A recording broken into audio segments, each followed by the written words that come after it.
In August 1945, when the world witnessed two atomic bombs being dropped on Japan, it was left stunned by their devastating power. The destructive force not only instilled fear in smaller nations, but even a powerhouse Soviet was gripped by an invisible fear from the Western world, anxious about becoming the next testing ground for Washington's bombs. Faced with this looming threat, the Kremlin had to make a historic decision: either accept the fate of being a subordinate to the United States, or rise as a formidable counterbalance by developing a weapon of equal or greater magnitude. Under the leadership of Nikita Khrushchev, Soviet power recognized that acquiring superior nuclear weapons was not only vital for national defense, but also a symbol of national power. The goal was to develop a bomb with a destructive force equivalent to 57 million tons of TNT. Nuclear arms discussions were ongoing, but hadn't yet reached a formal agreement, putting immense pressure on the nuclear powers: the United States, the Soviet Union, and the United Kingdom. For the United States, this period represented not just a security challenge, but also a golden opportunity to solidify its nuclear monopoly. President Dwight D. Eisenhower quietly ordered the expansion of the U.S. nuclear arsenal to create a powerful deterrent, as tensions in the Cold War escalated, despite temporary efforts to ease them. Meanwhile, the Soviet Union, understanding the importance of maintaining a balance of power, doubled down on bold moves like the construction of the Berlin Wall and the deployment of missiles, which served as strategic challenges to the West. The tensions between the U.S. and Cuba, especially after the Bay of Pigs invasion, only heightened the urgency. Under this intense pressure, Nikita Khrushchev and Soviet leadership made a decisive move to launch a nuclear weapons project known as AH-6, aimed at reversing the balance of power. In mid-July 1961, the AH-6 project, also known as the Tsar Bomba, was officially launched in a top-secret city, 450 kilometers southwest of Moscow, known as Sarov. This city, often referred to by its codename Arzamas-16, became the heart of the Soviet nuclear revolution. Brilliant minds such as Yuri Borisovich Karatan, Andrei Sakharov, and Viktor Adamski worked tirelessly to develop the most powerful destructive weapon in human history. Sarov was shrouded in secrecy, with only a select few involved in its development aware of its existence. This city marked the beginning of the journey to create the world's most powerful nuclear weapon. According to military records, this secret city was founded in 1946 and quickly became the heart of the Soviet Union's nuclear industry. It wasn't just a research hub, it was where weapons capable of reshaping the global landscape were designed and produced. Now, with the AH-6 project, the Soviet Union was poised to assert itself on the world stage. The design department, originally known as KB-11, later became the Federal Institute of Experimental Physics. Since 1947, research and design activities in this facility operated under intense secrecy to safeguard the Soviet military projects. A security perimeter was established around an area of 232 kilometers, and the city's name was erased from all maps and official documents, effectively transforming it into an invisible city. This isolation was completed by 1948, with the city's location hidden under names of nearby regions to mislead even government authorities. This covert operation was comparable to the United States' Los Alamos laboratory, and Sarov quickly became one of the world's two largest nuclear weapons development centers. Built within a hexagonal zone, the area was fortified with 2 layers of barbed wire and 24-hour security patrols. Entering or leaving without permission was impossible. Outside the city, a military security arc extended 40 kilometers, ensuring that every movement was monitored. The N-111 Institute for Scientific Research and Testing, established on May 5, 1955, was given the monumental responsibility of designing the superweapon AH-6-2. Its sole purpose was to develop the most powerful destructive weapon for the Soviet Union. This institute became the headquarters of the nuclear revolution, responsible for designing and manufacturing 70% of the Soviet Union's missile bombs and torpedoes, rapidly advancing the development of the Tsar Bomba. The Tsar Bomba was not just about building a large bomb, it represented a breakthrough in nuclear physics. Initially referred to simply as the Big Bomb, the name Tsar was chosen to reflect its unparalleled power, akin to Russia's other iconic symbols of grandeur, like the Tsar bell and the Tsar cannon. Unlike standard thermonuclear bombs, the Tsar Bomba was designed to unleash a three-stage nuclear reaction. The first nuclear explosion triggered a second, which then set off a third stage, dramatically amplifying its destructive force. The Tsar Bomba's power was equivalent to 57 megatons of TNT, making it 10 times more powerful than all the explosives used during World War II combined, including the 2 atomic bombs dropped on Hiroshima and Nagasaki, Little Boy and Fat Man. Initially, the bomb was intended to reach a staggering 100 megatons, but this posed an enormous risk of radioactive fallout that could endanger not just the enemy, but also the Soviet Union itself. To mitigate this threat, scientists modified the design, replacing the uranium-238 tamper in the third and possibly second stages with a lead tamper. This adjustment reduced the bomb's yield to 50 megatons. This change helped limit the nuclear fission triggered by neutrons from the thermonuclear reaction, resulting in around 97% of the bomb's energy being produced by nuclear fusion, reducing the fallout while maintaining its terrifying power. This made the Tsar Bomba one of the cleanest nuclear bombs ever created, releasing a relatively small amount of radioactive fallout compared to its immense destructive power. Limiting radioactive dust was a top priority, as fallout from the explosion risked spreading into inhabited areas across the Soviet Union. It's a question many have asked. How did the Soviet Union acquire the knowledge to build such a devastating weapon? Was there someone behind the scenes providing crucial secrets, or was there another force guiding this development? To answer this, we need to go back in time to the 1940s, during World War II, when the United States launched the Manhattan Project. This secret research and development program aimed to create the world's first nuclear weapon, with top scientists from the US, UK, and Canada collaborating. However, one key figure in the project was German theoretical physicist Klaus Fuchs, who passed detailed information about the US nuclear bomb to the Soviet Union. Fuchs began his espionage work around 1941, and over the years he delivered thousands of pages of top-secret data to the Soviets. His reports included crucial scientific and technical details about nuclear fission, the design of nuclear weapons, and the production processes for plutonium and uranium. Thanks to this espionage, the Soviet Union was able to significantly shorten the time it needed to develop its own nuclear arsenal.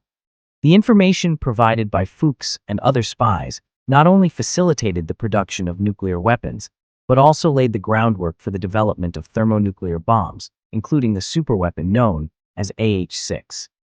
From these events, it's clear that Premier Khrushchev's goal wasn't simply to build a bomb with tremendous destructive power, but to instill fear in the hearts of the Western powers. This was evident during a meeting on July 10, 1961, with the atomic scientists leading the Soviet weapons program. In that meeting, Khrushchev made a sudden and bold announcement. Nuclear testing would resume in the fall, under the guise of showing the imperialists what the Soviet Union was capable of. His declaration shocked many scientists present, who were astonished by the audacity and decisiveness of his decision, made in the midst of intense political tensions. For Khrushchev, the Tsar Bomba wasn't just a military tool. It was a powerful propaganda device, sending a clear message to the West about the Soviet Union's strength and its ability to match or surpass Western military might. The Tsar Bomba wasn't just equal to American nuclear power, it was designed to surpass it. The true danger in this arms race wasn't just in technical capability, but in timing. If the Soviet Union didn't act quickly, the United States could seize the strategic advantage. Under immense pressure, the Soviet scientific team worked tirelessly to perfect every detail, knowing that any error could result in a catastrophic nuclear disaster. The bomb, dubbed the Tsar Bomba, was transported to the test site by a specially modified Tu-95 bomber, piloted by Major Andrei Dernovtsev.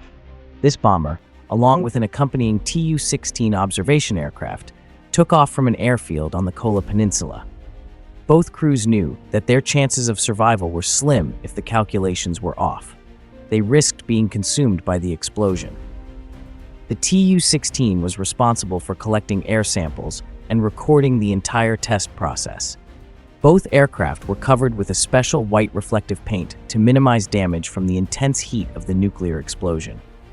The bomb itself, weighing a massive 27 tons with a length of 8 meters and a diameter of 2.1 meters, was too large to fit inside the Tu-95's bomb bay.